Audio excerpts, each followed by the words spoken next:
3 मार्च के रिवीजन को स्टार्ट करते हैं। पहला क्वेश्चन क्या कह रहा है, एक स्कूल में इस अनुपात में इस नंबर के लड़के और लड़कियां थे 442 और 374। 442 और 374। तो बॉयज कितने थे 442 और गर्ल्स कितनी थी 372 4। अब बोला है ना कि अब इसके संभावित बड़ी से बड़ी मान बताइए ताकि इन लोगों को प्रत्येक कक्षा में बराबर बराबर बैठाया जा सके। पहले जब भी बड़ा से बड़ा कोई चीज पूछता है ना, बड़ी से बड़ी संभावित मान, तो क्या करते हैं उसका एलसीएम एचसीएफ लेते हैं। इसका एचसीएफ करने के लिए इसको क्या करोगे, 2 से इसको डिवाइड करते हो अगर, तो 2 एकम में 2, 2 दूना 4 हो गया ना, 2 दूना 4, 2 एकम में 2 ऐसे निकल गया। इसको जब 2 से डिवाइड करोगे तो कट जाएगा, 2 से डिवाइड करते हैं तो 2 एकम में 2, 2 8 16, 2 7 14, 8 1 9 7 15, 8 7 15 1 16। अब ये तो 2 से नहीं कटेगा, 11 से कट जा रहा है। 11 कम 11, 11 7 77। अब ये नंबर या तो, अब देखिए इसको सिंप्लीफाई किया मैंने तो ये आ गया।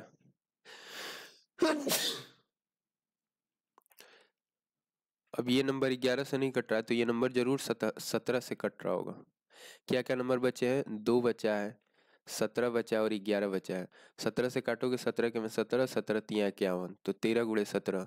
एचसीएफ क्या होगा इनका, मैक्सिमम नंबर बताते हैं ना, तो 13 सबसे बड़ा नंबर क्या हो गया 17 और फिर 2, तो 17 दूना 34 एचसीएफ हो गया इनका। 17 भी कॉमन आ रहा है और 2 भी कॉमन आ रहा है ना, तो एचसीएफ क्या हो गया 34। 11 तो कॉमन नहीं आ रहा ना 13। 34 से जब इसको डिवाइड करते हो तो क्या रिमाइंडर बचता है, तो 34 से जब इसको डिवाइड करोगे तो 17 दूना 34 13 बच जाएगा, और जब इसको 34 से डिवाइड करो 17 दूना 34 यहाँ 11 बच जाएगा। सम कितना हो गया 24। इंडिविजुअली डिवाइड करके बताओगे ना भाई इतने तो लड़कियां बैठ सकती हैं, इतने लड़के, ये बराबर बराबर बैठ सकते हैं, तो 24 आंसर आ गया।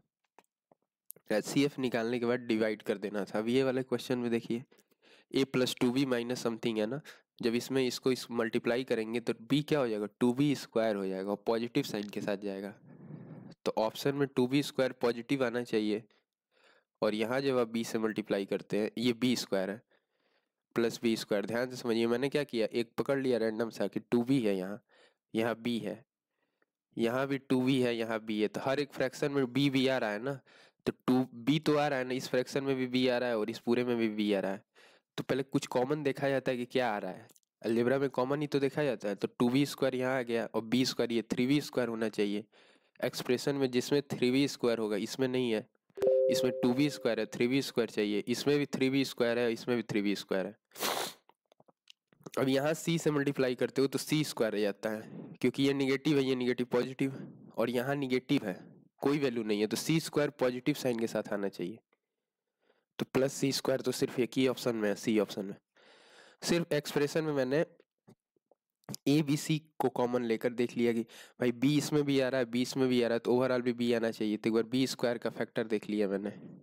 फिर देखा कि सी एक जगह आ रहा है, यहाँ सी स्क्वायर, यहाँ सी स्क्वायर नहीं बन रहा है, तो स्क्वायर टर्म देख लो। ऑप्शंस ध्यान से अगर आप देख लीजिए कि ऑप्शंस में, इस ऑप्शन में बी स्क्वायर है ना, तो एक बार देखिए स्क्वायर टर्म, ये देखने की अपेक्षा ये देखना तो आसान है ना, बी स्क्वायर ए बी की अपेक्षा बी स्क्वायर देखना आसान है, तो बी स्क्वायर देख लीजिए। फिर देखा कि सी ऑप्शन में सी स्क्वायर भी है, तो सी स्क्वायर भी देख लिए। अब इसको करना है 7.44, अब प्लस 3.77 पे बार है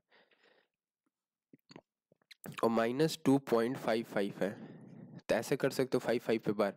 अब इसको जोड़ोगे तो 7 4 11, 7 4 11 1 12 और 3 और 7 10, यही हो जाएगा ना, 7 और 3 10 हो जाएगा, 7 और 4 11 1, 7 4 11 12 2, 7 3 10 1 11 ये।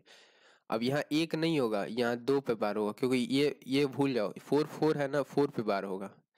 7 7 है, इसको 7 पे बार लिख सकते हो, तो 7 और 4 11, थोड़ा सा लिख लो आगे ऐसे। अब जब जोड़ोगे तो 7 4 11, 7 4 11 12 और 7 3 10 1 11, तो ये 2 आ रहा है ना। अगर इधर भी 4 4 बढ़ा दोगे ना तो यहाँ 2 2 आएगा, यानी ये 2 2 पे बार है, तो 2 पे बार माइनस 2 2 कर लो ऐसे, 2.55। अब इसको कर लीजिए 11.2222, 2.5555। 12 में से 5 गया 7, 11 में 5 गया 6, 11 में से 5 गया 6, 6, 10 में 2 गया 8, तो 8.66 पे बार होगा, यानी 8.6 इसको लिख सकते हैं, 8.6 पे बार। अब इसको देखिए 8.6 हो गया ना, इसको लिख सकते हैं ना 86 माइनस 8 डिवाइडेड बाई 9। तो 86 माइनस 8 क्या हो गया, 16 में से 8 गया 8, 78/9, फर्स्ट ऑप्शन। 3 लगातार विषम संख्याओं का गुणनफल ये है। अब 3 विषम संख्या लगातार उनका गुणनफल ये माध्य संख्या का वर्ग क्या होगा।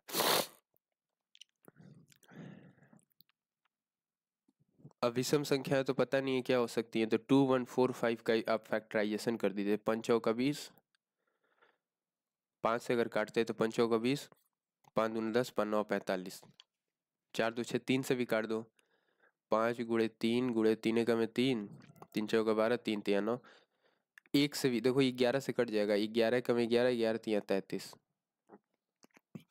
गुणे 3 गुणे 5। अब विषम संख्या है तो ये है ना, 5 ते 15 भी, अगर इसको कर देते 15 तो भी एक विषम संख्या आ जाता है। तो इतना तो विजुअलाइजेशन होना चाहिए। तो बीच का नंबर क्या आ गया, 13 आ गया, 13 का स्क्वायर 169। ये वाला क्वेश्चन कह रहा है, इसमें कहना एक तार को एक वर्ग के आकार में मोड़ा गया जिसका क्षेत्रफल 576 किसका स्क्वायर है, 24 का स्क्वायर होता है 576। तो यानी वर्ग का क्या हो गया, साइड क्या हो गया 24, तो 4 साइड होता है ना, तो ये क्या हो गया, वर्ग की 4 भुजाएं होती है, टोटल ये 2πr के इक्वल हो गया, क्योंकि अब इसको आप क्या कर रहे हो, गोलाकार तार में मोड़ रहे हो। अब बोला तार का क्षेत्रफल यानी पाई आर स्क्वायर, तो यहाँ से आर की वैल्यू क्या हो जाएगी, यहाँ से आर की वैल्यू पाई गुणे 24 गुणे 4 गुणे 24 गुणे 4 बटे 2π हो गया, गुणे 2π हो गया। तो 2 2 4 खत्म हो गया, ये 1π तो 1π से कैंसिल हो गया। अब यहाँ पे देखिए 24 4 आ रहा है, यहाँ पे 22 है, तो एक बार जब 2 से काट दोगे, यहाँ चूंकि सारी वैल्यूज ऐसे आ रही है कि डिजिट्स में आ रही हैं, 2 से जब इसको काट देते हैं तो ये 12 गुणे 4 गुणे 24 और ऊपर 7 बच जाएगा, डिनोमिनेटर में 11 बच जाएगा, यहाँ 24 है ना। अब या तो इसको सॉल्व कर लीजिए, 12 गुणे 4 गुणे 24 गुणे 7, क्योंकि पाई बटा 22/7, 7 ऊपर चला गया, तो बड़े वाले नंबर्स को पहले मल्टीप्लाई कर लो, 12 चौक 48, 8 4, 12 दूना 24। अच्छा यूनिट डिजिट सबके अलग हैं, तो 2 चौका 8, 4 8, देखिए 2 चौका 8, 8 चौका 32, 2 2 7 14 4, तो यहाँ 4 हो गया, डिनोमिनेटर 1 हो गया, तो ये तो 4 आना चाहिए ना, आ नहीं रहा है, चलो गुणा ही कर लो, 12 चौक 48, 8 4, 12 दूना 24 और 4 28, फिर इसको कर दो 7 चौक 28, 7 से कर दीजिए, 7 8 56, 6 5, 7 8 56, 5 61, 1 6, 7 दूना 14 और 6 20। अब इसको 4 से भी करना है, 4 से जब करोगे ना तो 16 चौका 64 हो जाएगा, 0 ऐसे हो जाएगा, डिनोमिनेटर में 11 7 77, 7 बार में जाएगा, एक ही ऑप्शन हो गया। मुकेश ने कंपनी में इतना रुपए का इन्वेस्ट किया, 7% की दर से चक्रवृद्धि ब्याज किया जाए, तीसरे वर्ष में ब्याज की गणना बताइए। तीसरे वर्ष के लिए ब्याज की गणना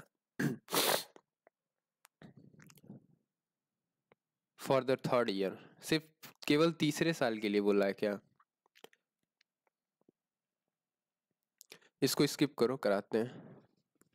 अगर केवल तीसरे साल के लिए बोला है तब तो कठिन होगा, तीनों साल के लिए बोला होता तो निकाल लेते, क्या होता है फार्मूला, 3a डॉट डॉट होता है 3a स्क्वायर और फिर AQ। अब देखिए ये 2 स्थान तक जाते हैं, इसको 2 लिख लो, इसको भी 2, तो 7 का अगर 3 से गुणा करोगे तो 21 हो गया, 7 7 49, 49 गुणे जब 3 करोगे, और यहाँ AQ 7 का क्यू 343 होता है, तो लास्ट में 43 आएगा, और 3 और 27 7 2, 3 चौका 12 2 14। अब ये 3 आगे जुड़ जाएगा, तो ये 7 में जुड़ेगा तो ये 150 हो गया, तो ये 5 0 आ गया, और ये एक आगे चला जाएगा तो 22 हो गया, ये वैल्यू आएगी।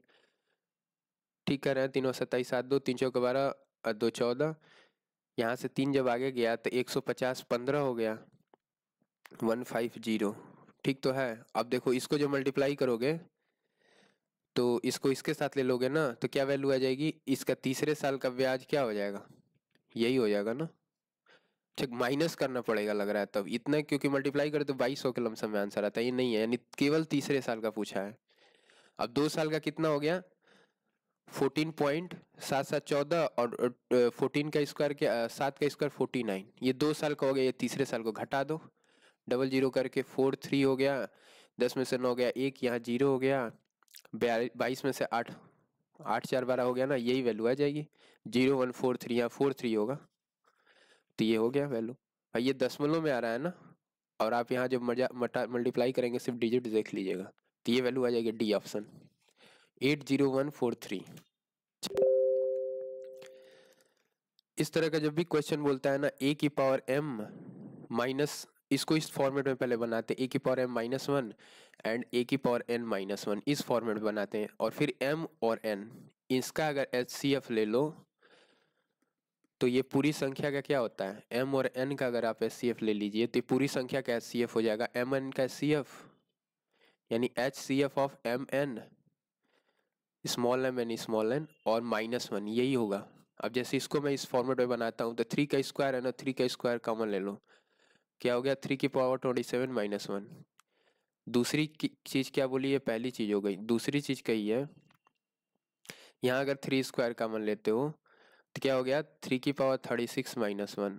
अब क्या करना है 36 और 27 कैल्शियम क्या हो गया 9 चौका 36, एच सी एफ 4 हो गया ना, 36 27 का एच सी एफ क्या हो गया 4, 9 9 चौका 36 न 3 27, तो 9 हो गया। तो 3 की पावर 9 -1 एक फैक्टर आएगा, और 3 स्क्वायर ये कॉमन आ रहा है ना, ये भी 3 स्क्वायर कॉमन आ रहा है ना, तो ये 3 स्क्वायर भी लेंगे, तो पूरी वैल्यू क्या होगी 3 की पावर 11 -3 स्क्वायर, क्योंकि ऑप्शंस में देख रहा हूँ तो 3 की पावर 11 -3 स्क्वायर यानी 9, इसको 9 लिख सकते हो। तो अगर बाहर कोई चीज कॉमन आ जाती है तो ये एचसीएफ में हम लोग क्या लेते हैं, जो कॉमन है सिर्फ उसी को लेते हैं ना, तो एलसीएम में क्या लेते हैं, जो कॉमन है वो भी लेते हैं, जो कॉमन नहीं है वो भी लेते हैं।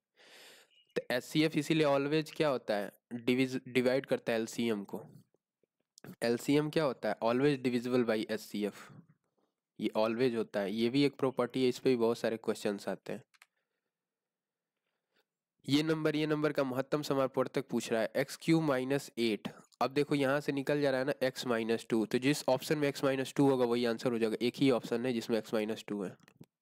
इस तरह का जब भी क्वेश्चन आता है साइन थीटा फिर अल्फा फिर जो भी हो, मान लो साइन अल्फा है फिर साइन बीटा है, ऐसे करके एन सो वन हो रहा है ना, तो और divided by same theta cos cos alpha plus cos beta, ऐसे करके जब आ रहा है और ये सब एपी में हो, अगर ये सारी चीज़ें क्या हो एपी में हो, तो फॉर्मूला क्या होता है यहाँ से tan निकल जाता है, क्योंकि ये साइन है और ये कॉस है, tan हो जाता है tan, और ये क्या हो जाता है theta plus alpha plus something divided by जितने भी टर्म्स होंगे, थीटा हो गया अल्फा हो गया बीटा हो गया, जितने भी टर्म्स है ना divided by number of terms. मान लो n टर्म तक अगर जा रहा है, एपी में कितने टर्म होते हैं n अगर टर्म्स हैं, तो सबका क्या करेंगे सारे एंगल्स का सम करेंगे और डिवाइड बाई n कर देंगे, वो सम वाला फॉर्मूला मत लगा देना कि 2a + n - 1 × d, जैसे ये फॉर्मूला इसमें अगर मान लो ये थीटा 3 थीटा और 5 थीटा ये एपी में है, तो ये फॉर्मूला मत लगाने का 2a यानी 2 थीटा + n - 1, 3 टर्म है, और d क्योंकि एक टर्म ये हो गया और एक टर्म, और d क्या है 2 थीटा है, तो जब ये 4 थीटा और ये थीटा 6 थीटा हो गया, और बाई 3 करोगे तो भी आ जाएगा, एपी का फॉर्मूला भी लगा सकते हो कोई दिक्कत नहीं है, एपी का भी फॉर्मूला लग जा रहा है, क्योंकि 2a क्या हो गया 2 theta plus n - 1 into D की वैल्यू क्या है 2 थीटा है, और n क्या है 3 टर्म है, 3 ही तो टर्म है यहाँ से, 3 - 1 2 2 2 4 प्लस 2 6, 6 हो गया ना, 6 थीटा बताया ना, divide by number of term से डिवाइड करना है, तो नंबर ऑफ टर्म्स 3 है तो डिवाइड कर दोगे तो नहीं होगा ना, 2 2 4 2 6 हो गया, डिवाइड बाई 3 करोगे तो 2 थीटा आ जाएगा, नहीं होगा, ऐसे नहीं करना है, यही करना है बस, एंगल्स का सम करके divide by number of terms कर देना है, जैसे यहाँ एंगल्स का सम कर दो थीटा प्लस 3 थीटा और 5 थीटा, इनका सम 9 थीटा हो गया, और डिवाइड बाई क्या करना है 3 करना है, 3 कर दोगे तो क्या आ जाएगा 3 थीटा, यही tan के साथ लग जाएगा tan 3 थीटा। एक तांबे के तार को मोड़कर एक समबाहु त्रिभुज बनाया गया है ना, तो समबाहु त्रिभुज का क्षेत्रफल क्या होता है √3/4 टाइम्स साइड स्क्वायर, साइड का स्क्वायर, मान लो साइड ए है। अब ये बोला है इसकी एरिया कितनी है, 1 2 1 √3, तो √3 से √3 कट गया, 2 मल्टीप्लाई बाई 11 क्या हो गया, साइड हो गया। भाई यहाँ से तो 11 निकल गया, यहाँ से 2 निकल गया। उसी तार को मोड़कर एक वृत्ताकार, अब ये एक साइड है, इसको तिगुना करोगे तो 3 साइड हो जाएगा, और ये 2 पाई r के इक्वल होगा, तो 22/7 होता है ना, पाई को लिख दो 22/7, तो ये दो कैंसिल हो गया, 22 से पूरा 7 गुणे 3/21, 21/2, ये रेडियस हो गया। वृत्त का क्षेत्रफल बताइए, अब सारी डिजिट्स हैं, यानी 22/7 गुणे, पाई की वैल्यू बोली नहीं है तो यही ले लेंगे, क्योंकि यहाँ 22/7 लिए हैं ना, तो यहाँ भी ले लेंगे। रेडियस का स्क्वायर 21 का स्क्वायर करोगे, 2 गुणे 2, 2 से ये खत्म हो गया, 11 बच गया, 11 का मल्टीपल आंसर होना चाहिए। तो 5 देखो, 6 3 9 नहीं हो रहा है, 70 के 21 कर लो, तभी 2 बचा है ना, 11 3 और 21 बचा है, तो 11 और 3 इसका मल्टीप्लिकेशन करेंगे तो 1 2 1 3, और फिर 2 और गुणे 1 3 कर देंगे, 3 1 में 3 3 3 9, 3 दूना 6, इसको जब 2 से करेंगे 2 3 6, 2 चौका 8, 2 7 14, 2 4 6 आएगा, एक ही ऑप्शन है। तो मैं मल्टीप्लिकेशन करने, अब इजी है तो मल्टीप्लिकेशन 1 सेकंड लगा के कर लेता हूँ, √2 plus √8 plus √32 plus and so on. अब √2 अगर कॉमन ले लेंगे इसमें तो क्या हो गया, 1 + 2√2, इसको 2√2 लिखते हैं ना, इसको क्या लिखते हैं, 3√2 लिखेंगे, 3 दिया 9 चौका 36, ये नहीं होगा, ये √18 है प्लस √32 है और प्लस एंड सो ऑन है। तो इसको करोगे तो 9 दूना 18 हो गया ना, इसको लिखोगे तो 4 हो गया, कर दो तो 4 चौका 16 दूना 32, तो 1 2 3 कॉमन हो गया ना, यहाँ से 1 कॉमन हो गया, यहाँ से 2 कॉमन हो गया, यहाँ से 3 कॉमन हो गया, इसको लिख सकते हैं ना 1 × √2, 4, कितने टर्म्स तक हैं नहीं पता है, n टर्म्स हैं, तो इसका फॉर्म सम क्या होता है, n × n + 1/2, यही तो होता है सम, √2 से मल्टीप्लाई हो जाएगा, यहाँ मल्टीप्लाई है तो √2 से √2 कैंसिल हो जाएगा, डिनोमिनेटर में डिवाइडेड बाई √2 आ जाएगा। कौन से ऑप्शन में, सी ऑप्शन में।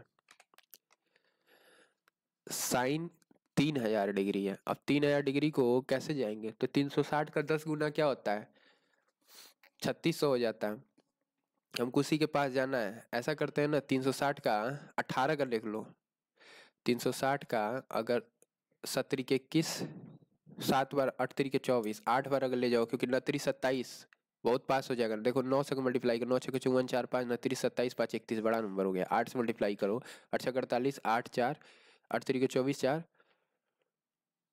28, और ये 0, ये 3000 में से कितना 20 ले लोगे तो 29, और 1 कर दोगे 30, तो साइन 360 मल्टीप्लाई बाई 8 + 120, ये वैल्यू आ गई ना। अब 360 प्लस थीटा फर्स्ट क्वाड्रेंट में चला गया ना भाई, एक क्वाड्रेंट ऐसे हो जाता है, पूरा कंप्लीट करने पर एक क्वाड्रेंट फर्स्ट क्वाड्रेंट 360 डिग्री।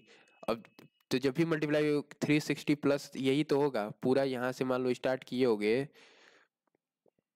और यहाँ तक जाओगे तो क्या हो जाएगा 360, रुकिए जब आप स्टार्ट करते हैं एंगल तो यहाँ से करते हैं ना, 360 हो गया ये पूरा, और plus first quadrant, basically first quadrant होगा 360 प्लस है ना, फर्स्ट क्वाड्रेंट साइन 120, इसको लिख सकते हैं ना 360 प्लस थीटा, यानी पहला क्वाड्रेंट हो जाता है। ये क्या होता है 360 माइनस थीटा, और ये होता है 360 प्लस थीटा। यहाँ से जब चलोगे तो यार 360 प्लस थीटा हो गया, आगे जब चले जाओगे तो कुछ नहीं करना है, ये साइन 190 की वैल्यू बस बता दो, तो साइन 190 की वैल्यू क्या हो गया 120 की वैल्यू, पॉजिटिव वैल्यू आती है कॉस ऑफ 30 डिग्री, क्योंकि 90 प्लस थीटा हो जाएगा ना ये, तो साइन 90 प्लस थीटा क्या होता है कॉस थीटा हो जाता है। अब एक चीज़ और ध्यान देना है सर, यहाँ साइन चेंज नहीं किए हैं, लेकिन यहाँ तो चेंज कर दिए हैं साइन, तो 90 वाला हो या 90 का ऑड मल्टीपल हो, या फिर जैसे 90 का ऑड मल्टीपल मान लो 270 हो गया, एक 90 हो गया, एक 270 हो गया, एक 29 27 9 5 45, ये वाले ऑड मल्टीपल्स में क्या होता है साइन कॉस में चेंज हो जाता है, टेन कॉट में चेंज होता है, सेक कोसेक में चेंज हो जाता है, लेकिन इवन मल्टीपल है ना, ये 90 का इवन मल्टीपल है, यहाँ चेंज नहीं होगा, साइन साइन में ही रहेगा और 120 डिग्री आ जाएगा, तो आ गया आंसर √3/2।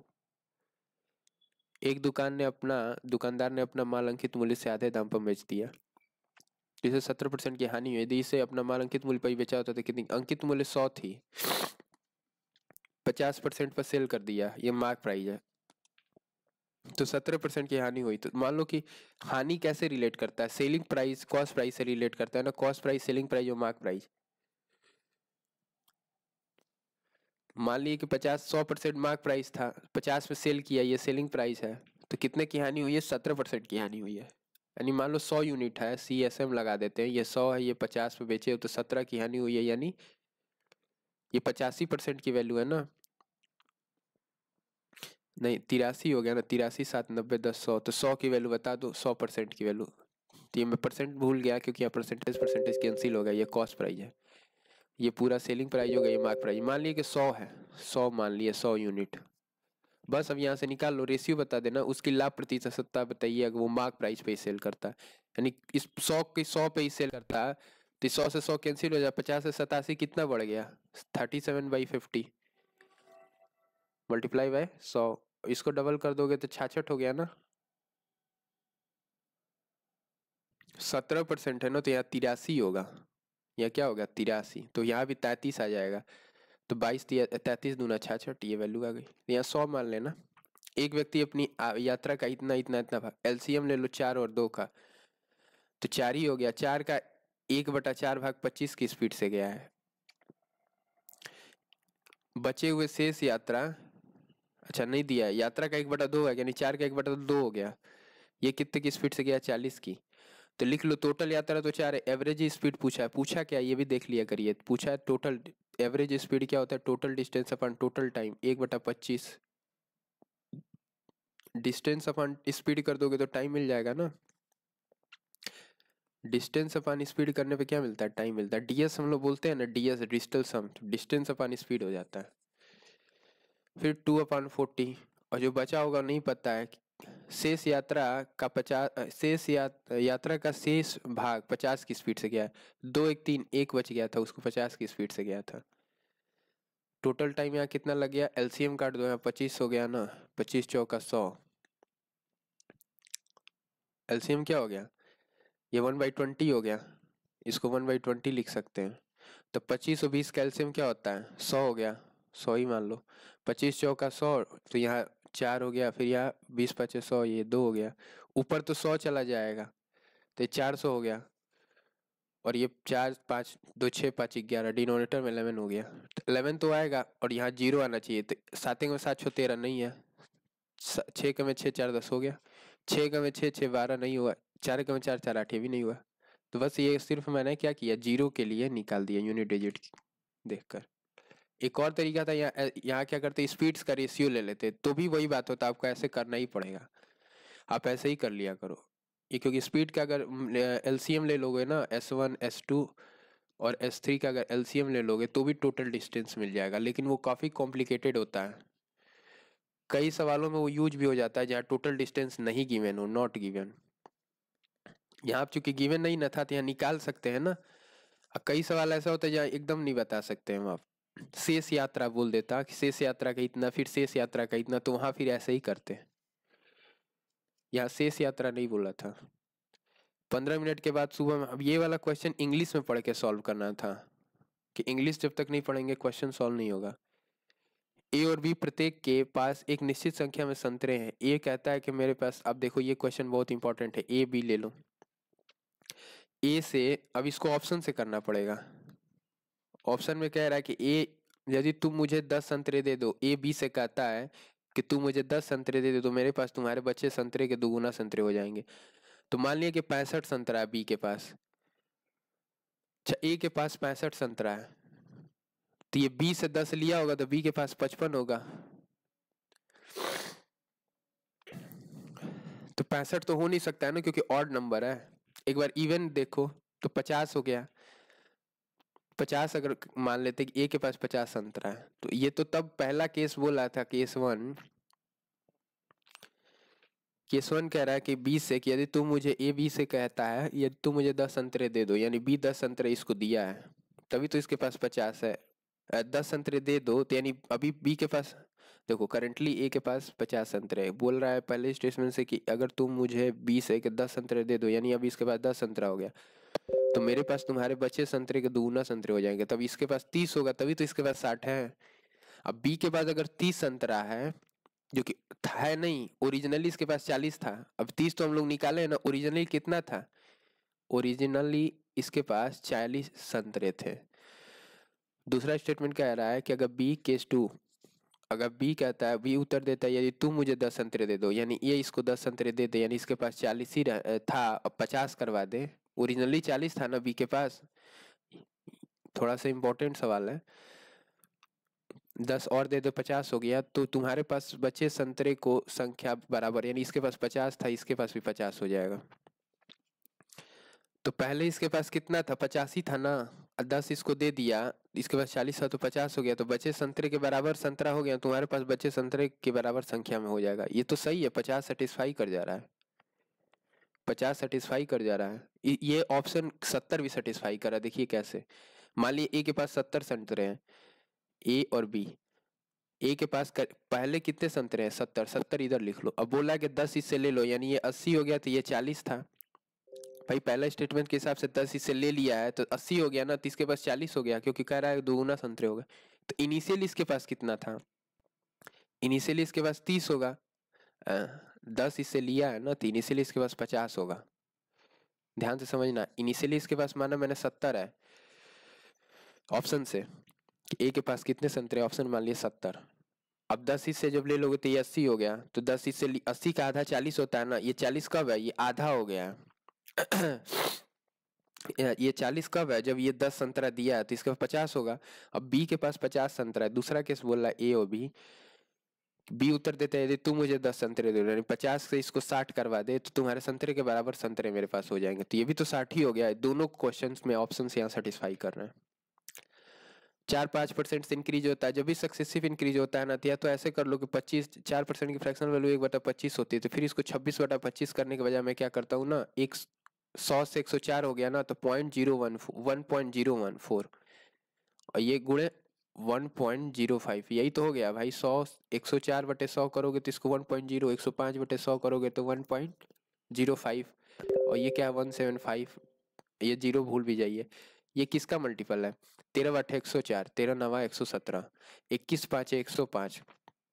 आंसर 7 का मल्टीपल होगा, आंसर 8 का मल्टीपल होगा, आंसर 25 का मल्टीपल होगा, क्योंकि यहाँ 25 निकल रहा है, 75 निकल रहा है। 5 ये भी ले लोगे ना, देखो ये 25×5 = 125 है, यहाँ भी 25 है। आंसर कंप्लीटली 25, 50, 200 का मल्टीपल होगा, ये तो गलत हो गया। 13 का मल्टीपल देख लो, छोड़ो, आसान आसान है।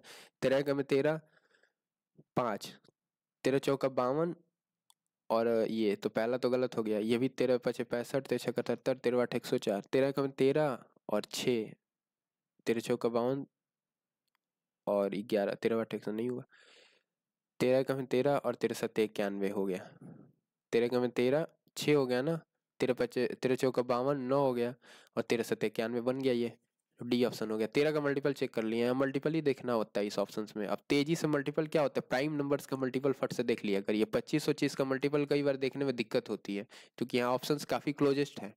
ये 25×5 = 125 है, ये दशमलव खा भी तो जाएगा इसके जीरो को, तो ये 5 का मल्टीपल ना देखना है यहाँ पे। 5 का मल्टीपल देखना थोड़ा ट्रिकी हो जाएगा, क्योंकि ये दशमलव है, ये जीरो है। अभी ये 100 जब होगा ना, तो ये 25 को भी खाएगा। इसीलिए मैं बोल रहा हूँ यहाँ सिर्फ प्राइम नंबर्स का मल्टीप्लीकेशन देखना है। तो प्राइम नंबर्स का मल्टीप्लीकेशन मल्टीपल देखना ऑप्शंस में क्या होता है, बेहतर होता है। ये कॉन्सेप्ट है। 4 कुर्सियां 3 में जो कीमत है, 5 कुर्सियां 2 में जो कीमत है, तो बताओ। अब लिख लो 4 कुर्सी और 3 मेज, यानी m लिख लो, कुर्सी से 3। हमको क्या पूछा है, एक कुर्सी, तो मेज वाले को हटाना पड़ेगा। मेज क्या है, यहाँ 2 है, यहाँ क्या है, कुर्सी 5 है, और यहाँ वैल्यू 1750 है। अब यहाँ 2 है, यहाँ 3 है, तो ऊपर वाले में 2 से मल्टीप्लाई करोगे तो ऊपर वाला 8 हो गया, नीचे वाले में 3 से मल्टीप्लाई करो ये 15 हो गया, ऊपर वाले में 2 से इसको भी मल्टीप्लाई करो, जो इससे करे वो इससे कर दो, क्योंकि मेज को तुमको फिक्स बनाना है। तो यहाँ 4200 हो गया, और नीचे वाले में 3 से करना है, 15 की हो तो इसको भी 3 से करो, तो 17×3 = 51, 3×5 = 15, 5×1 = 17, 3×51 = 52, ये हो गया। डिफरेंस इसका क्या हो गया, 8×7 = 15। यहाँ डिफरेंस कितना हो गया, 10×50, यही हुआ ना, 10 ऐड कर दोगे तो 52 और 50, तो 7 से कटोगे तो 21, 7 7 3, 17 5 100, 7 5 15, 7 105 होता है ना। तो एक की कीमत क्या हो गई, एक यूनिट कीमत 150 हो गई, तो 150 आंसर में है ही। ए बी व्यक्तिगत रूप से कार्य करते हैं।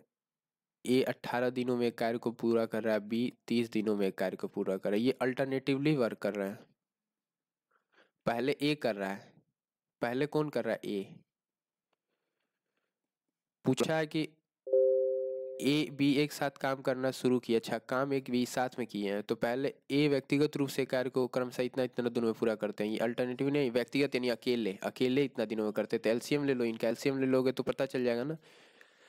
30 या 90, 18 5 90। एलसीएम के लिए सबसे बड़े का मल्टीपल देखते हैं, जो सबसे बड़ा नंबर होता है ना उसी का मल्टीपल देखते हैं। बड़े का, बड़ी नंबर का क्या देखते हैं, मल्टीपल। और ये भी देखते रहते हैं कि जो छोटा सेटिस्फाई कर दे उसको। 18 5 90 हो गया, ये टोटल वर्क हो गया। ए बी साथ करना शुरू किया, इसकी इफिशियंसी क्या हो गई, इफिशियंसी 18 5 90, 30 3 90। कुछ दिन तक कार्य किए होंगे, टी डेज तक। ये तो टी पे भी रख के सॉल्व कर लेना। कार्य पूरा होने से पहले छोड़ दिया है बोला, लेकिन ए 16 सही 2/3 दिन पहले कार्य छोड़ दिया काम। तो इतना दिनों का काम बी किया होगा ना, बताओ। ये इतना दिन ए छोड़ दिया है कार्य करना, इतना दिनों पहले ही छोड़ दिया, तो इतना दिन ए का कार्य कितना हुआ भाई। ए 5 यूनिट की एफिशिएंसी से इतना दिन कार्य करता है तो कितना करता है, 16 3 48, 2 50, 50/3 हो जाता ना। और ये दिन दिन निकाले तो 50/3, और 5 यूनिट के हिसाब से इतना टोटल वर्क अब अकेले बी करेगा, यही कहोगे ना। तो डिवाइड बाई 3 करोगे, या फिर टोटल वर्क में ये ऐड कर दो, क्योंकि एक पूरा काम 90 दिन का था, अब 90 यूनिट का, अब एक्स्ट्रा ये यूनिट बच गया ना। अब इस सबको बी को, बी अकेले शुरुआत से लगा है, इतना यूनिट काम करना पड़ेगा उसको, बचा हुआ। यहाँ रिमेनिंग वर्क कॉन्सेप्ट लगाते हैं कि भाई 90 यूनिट वर्क तो ए किया, बी किया ही, बी ने 90 यूनिट वर्क किया ही, साथ साथ इतना ए का बचा हुआ काम भी किया।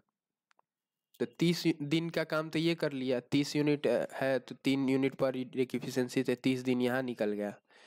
और यहाँ जब डिवाइड करोगे 3 से, तो 5 5 25, 250/9 दिन यहाँ हो गया, और 30 दिन यहाँ हो गया। ये टोटल दिन कार्य किया बी, टोटल बी का कार्य है, बी के दिन है, कार्य नहीं है, दिन है।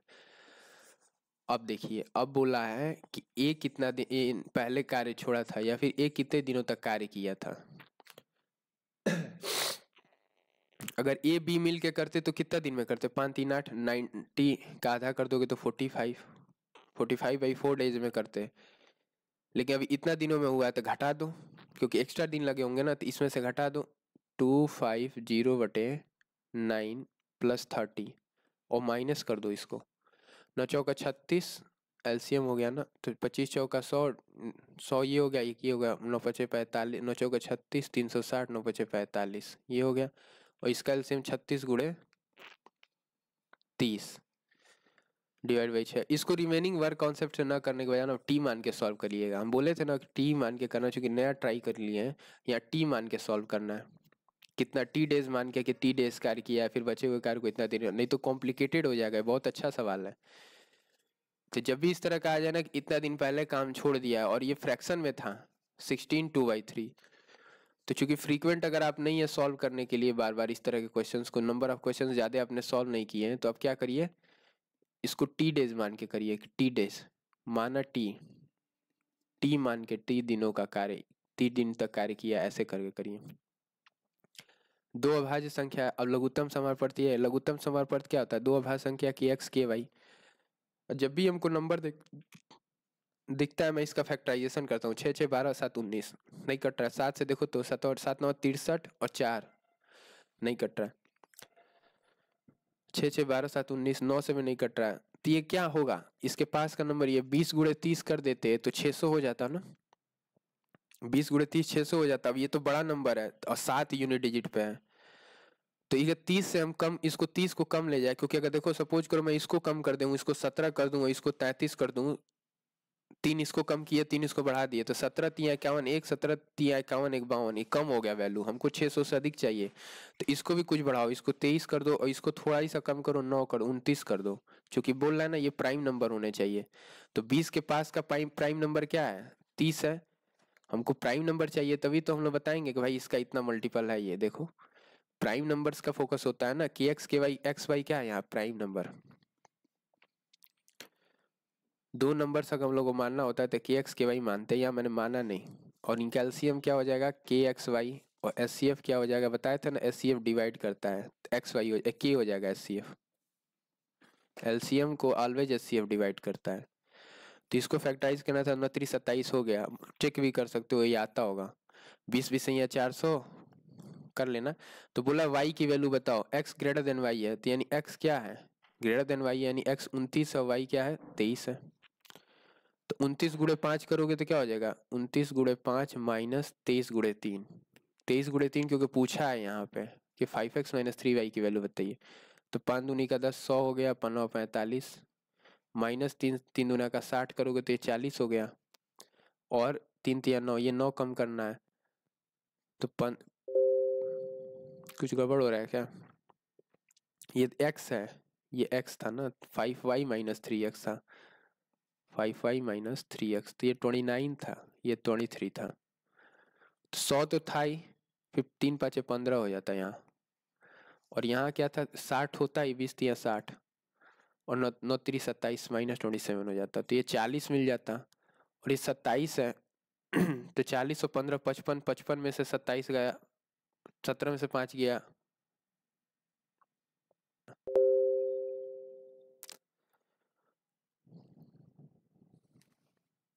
60 हो गया ना, 40 बच गया, तो ये 55 हो गया, 27 कम करोगे